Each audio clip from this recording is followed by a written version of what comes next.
Hello friend, welcome to my YouTube channel. दोस्तों, हम हिंदी का एक पार्ट 10 है। ठीक है, हमने 9 सॉल्व कर दिए।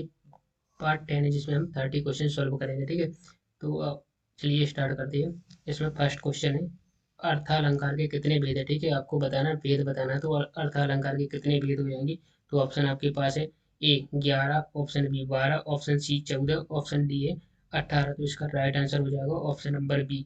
कितना हो जाएगा? 12 हो जाएगा। ठीक है जी, आपको याद रखना अर्थालंकार के कितने भेद होते हैं? 12। ठीक है, नेक्स्ट है, इनमें से रस कि कौन सा भेद है आपको बताना है। रस है, रस का कौन सा भेद है। ठीक है, ऑप्शन ए है उल्लेख, ऑप्शन बी करुण, ऑप्शन सी रूपक, ऑप्शन डी है इनमें से कोई नहीं। तो इसका करेक्ट आंसर हो जाएगा ऑप्शन नंबर बी। करुण क्या है? एक रस का भेद है। ठीक है जी, आपको याद रखना। चलिए नेक्स्ट क्वेश्चन है।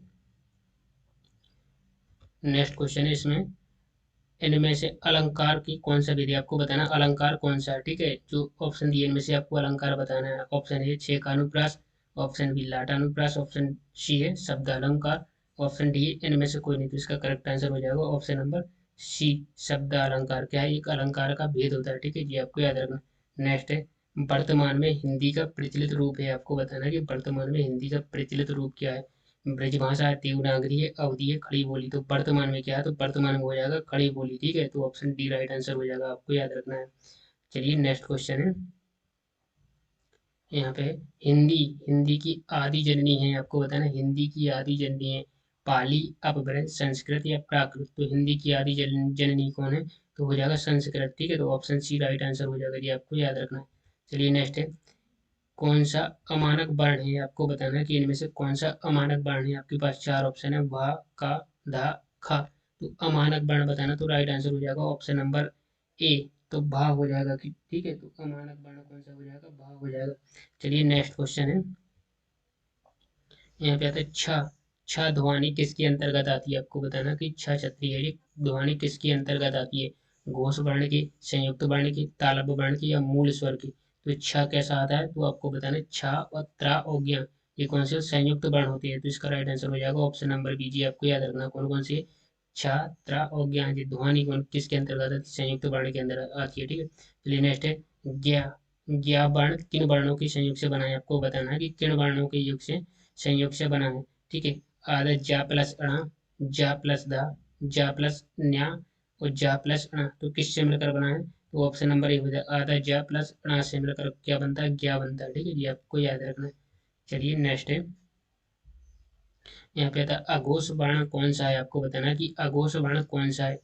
अघोष वर्ण बताना कि आपको कौन सा है। ठीक है, तो इसमें आपके पास ऑप्शन है जा, सा, हा, आ। तो अघोष वर्ण बताना, तो इसमें राइट आंसर हो जाएगा ऑप्शन नंबर बी, सा हो जाएगा। तो अघोष वर्ण कौन सा है? सा हो जाएगा। ठीक है जी, आपको याद रख। चलिए नेक्स्ट है, जिन शब्दों के अंत में आ आता है। ठीक है, जिन शब्दों के अंत में छोटा आ आता है उन्हें क्या कहते हैं? तो आपको बताना उन्हें क्या कहते हैं। अयोगवाय कहते हैं, अकारांत कहते हैं, अनुस्वार कहते हैं, अंतःस्थ कहते हैं।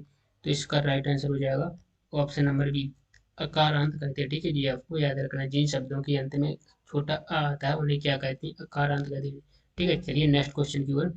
अब देखो, हमने अभी आपको बताया कि छह छत्री, छह छत्री, छह वर्ण किसके योग से बना है। आपको बताना है कि ये संयुक्त वर्ण है, किसके योग से बना है। ठीक है, आधो का प्लस छ, आधा का प्लस सा, आधा का प्लस सा, आधा का प्लस छ। तो किसके योग से बना है जी, आपको बताना है। तो इसमें राइट आंसर हो जाएगा ऑप्शन नंबर सी, आधा का और सा। इतने के योग से क्या बनता है? छह छत्री बनता है जी, आपको याद रखना है। ठीक है, चलिए नेक्स्ट है, निम्नलिखित में कौन सा स्वर नहीं है। आपको बताना है कि जो स्वर नहीं है वो आपको बताना है। छोटा ऊ, अणा, ए, आ। तो स्वर कौन सा नहीं है? तो अणा हो जाएगा। ठीक है, ऑप्शन बी राइट आंसर हो जाएगा। चलिए नेक्स्ट क्वेश्चन है। यहाँ पे आता है इनमें से कौन सा पार्श्व स्वर है। आपको बताना कि पार्श्व स्वर कौन सा है। तो ठीक है, छोटा ई, डा, आ और ज। तो आपको बताना कि पार्श्व स्वर कौन सा है। ठीक है, तो पार्श्व स्वर बताना, तो इसमें आपका राइट आंसर हो जाएगा ऑप्शन नंबर सी, बड़ा आ क्या हो जाएगा? पार्श्व स्वर है। ठीक है जी, आपको याद रखना है। चलिए नेक्स्ट क्वेश्चन है, निम्नलिखित में कौन सा संयुक्त व्यंजन नहीं है। आपको बताना कि संयुक्त व्यंजन नहीं है। अभी हमने आपको स्टार्टिंग में बताया था संयुक्त व्यंजन कौन कौन से होते हैं, छात्राज्ञा होती है। तो इसमें पूछा कि संयुक्त व्यंजन नहीं है, तो नहीं बताना। तो हमने क्या बताया? छात्रा ज्ञा, ये क्या है? संयुक्त व्यंजन है। जबकि सा क्या है? ये संयुक्त व्यंजन नहीं। तो राइट आंसर हो जाएगा ऑप्शन नंबर ए हो जाएगा। ठीक है, चलिए नेक्स्ट क्वेश्चन है। यहाँ पे आता है या रा ला वा किस वर्ग के व्यंजन है। आपको बताना है या रा ला वाक्य वर्ग के व्यंजन है, ठीक है जी, आपको बताना है। तो जी कैसा हो जाएगा, ऊष्म व्यंजन हो जाएगा, औष्ठ व्यंजन हो जाएगा, तालव्य व्यंजन हो जाएगा, अंतःस्थ व्यंजन हो जाएगा। तो ये आपको याद रखना है, या रा ला वाक्य वर्ग के व्यंजन हो जाएंगे, ये हो जाएगा अंतःस्थ व्यंजन हो जाएगी। तो ऑप्शन डी राइट आंसर हो जाएगा, ठीक है जी, आपको याद रखना है। तो क्या हो जाएगा, ऑप्शन डी।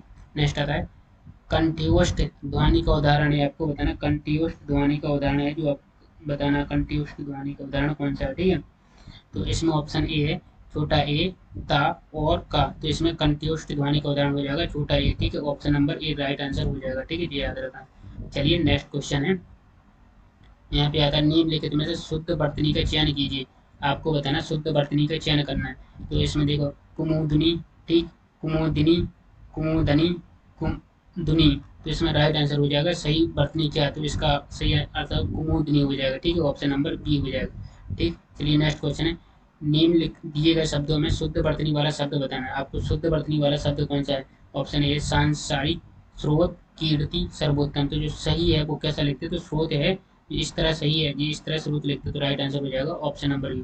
चलिए नेक्स्ट क्वेश्चन है, आपको यहाँ पे बताना दो वर्णों के मेल से होने वाले विकार को क्या कहते हैं। तो दो वर्णों के मेल से होने वाले विकार को क्या कहते हैं, तो क्या कहा जाता है, संधि कहा जाता है, प्रत्यय कहा जाता है, उपसर्ग कहा जाता है, समास कहा जाता है। विकार को क्या कहते हैं, तो क्या कहते हैं, प्रत्यय कहा जाता है, ठीक है। तो ऑप्शन बी राइट आंसर हो जाएगा, दो वर्णों के मेल से होने वाले विकार को प्रत्यय कहते हैं, ठीक है। नेक्स्ट आता है यहाँ पे सदैव, सदैव में प्रयुक्त संधि का नाम बताना है आपको। सदैव में कौन सी संधि है ये आपको नाम बताना है। तो सदियों में हमने आपको स्टार्टिंग में बताया कि जिस भी शब्द में दो मात्रा हो वहाँ पे कौन सी संधि होती है, वृद्धि स्वर संधि होती है, ठीक है, वृद्धि स्वर संधि होती है। तो यहाँ पे तो वृद्धि संधि का नाम नहीं दिया, बट कौन सा होता है, वृद्धि स्वर संधि होती है। तो इसमें कहीं पे आपको स्वर संधि का नाम दिया, तो ऑप्शन ए में दिया, तो राइट आंसर क्या हो जाएगा, ऑप्शन ए हो जाएगा, स्वर संधि हो जाएगी, ठीक है। चलिए नेक्स्ट क्वेश्चन की ओर है, यहाँ पे आता है नेक्स्ट, पवित्र में प्रयुक्त संधि का नाम है।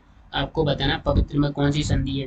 तो पवित्र में कौन सी संधि हो जाएगी, तो इसका राइट आंसर हो जाएगा ऑप्शन नंबर सी, अयादि संधि हो जाएगी। तो पवित्र में कौन सी संधि हो जाएगी, अयादि हो जाएगी, option number C right answer हो जाएगा, ठीक है। नेक्स्ट है यहाँ पे इत्यादि, इत्यादि का सही संधि विच्छेद करना है आपको। इत्यादि का सही संधि विच्छेद क्या है, ठीक है। तो इत्यादि का हो जाएगा इति प्लस आदि, इत प्लस आदि, इति प्लस आदि और इत प्लस आदि। तो राइट आंसर हो जाएगा ऑप्शन नंबर सी, इति प्लस आदि हो जाता है, ठीक है। तो इत्यादि का सही संधि विच्छेद क्या है, इति प्लस आदि हो जाएगा, ठीक है। चलिए नेक्स्ट क्वेश्चन की ओर आगे बढ़ते हैं, यहाँ पे आता है निराशा, निराशा का सही संधि विच्छेद क्या है। तो निराशा का सही संधि विच्छेद बताना है आपको, निर प्लस आशा, निहि प्लस आशा और निरा प्लस आशा या निरा प्लस आशा। तो इसमें कौन सा सही आंसर हो जाएगा, ऑप्शन नंबर बी हो जाएगा, निहि प्लस आशा। तो अब आपको कमेंट में बताना है कि निराशा में कौन सी संधि है और उसका नाम बताना है। जबकि हमने आपको बताया कि जिस संधि में यहाँ पे विसर्ग आता है तो वहाँ पे कौन सी संधि होती है, विसर्ग संधि होती है, ठीक है। चलिए नेक्स्ट आता है, तो महोष्ण का सही संधि विच्छेद करना है। महोष्ण का सही संधि विच्छेद क्या हो जाएगा, महु प्लस उष्ण, महा प्लस उष्ण या महु प्लस उष्ण, इनमें से कोई नहीं। तो आपको बताना है महोष्ण का सही संधि विच्छेद हो जाएगा ऑप्शन नंबर बी, महा प्लस उष्ण होता है, ठीक है। महोष्ण का सही संधि विच्छेद क्या होता है, महा प्लस उष्ण होता है, ठीक है। तो चलिए नेक्स्ट क्वेश्चन है, यहाँ पे आता है परोपकार, परोपकार में प्रयुक्त संधि का नाम बताना है आपको। तो परोपकार में कौन सी संधि है ये आपको नाम बताना, ठीक है। तो इनमें आपके पास ऑप्शन है विसर्ग संधि, यण संधि, वृद्धि संधि, गुण संधि। तो परोपकार में कौन सी संधि हो जाएगी, तो इसका राइट आंसर हो जाएगा ऑप्शन नंबर डी, गुण संधि हो जाएगी, ठीक है, परोपकार। जबकि हमने आपको बताया कि जिसमें हमें एक मात्रा चढ़ी हुई जिस शब्द में वहाँ पे संधि कौन सी होती है, गुण संधि होती है, ठीक है जी, आपको याद रखना है, ठीक है। चलिए नेक्स्ट है असोदा, असोदा में प्रयुक्त संधि का नाम बताना। तो यशोदा में कौन सी संधि हो जाएगी, ठीक है।